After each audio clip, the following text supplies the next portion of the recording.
గతంలో జగన్ ముఖ్యమంత్రిగా ఉన్నప్పుడు చిరంజీవి గారిని అవమానించాడా? అవమానించలేదు. అవమానించలేదు. ఆయనే పిలిచి మా సినీ ఇండస్ట్రీకి జగనే కొంచెం హెల్ప్ చేశారు.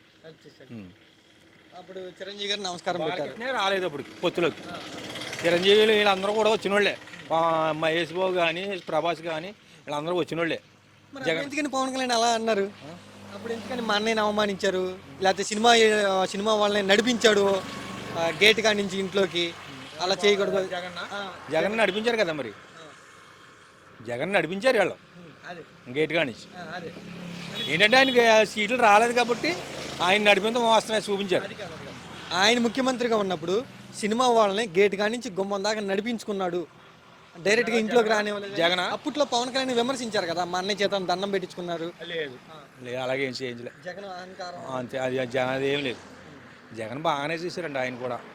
ఎవరిని విమర్శించలేదు, అందరం వాళ్ళని కానీ చూసారు. ఆ పార్టీ ఈ పార్టీ అని ఏం చూడలేదు. కోనసీమలో వైసీపీ పార్టీ సీట్లు రాకపోవడానికి, ఘోరంగా ఓడిపోవడానికి కారణం ఏంటి?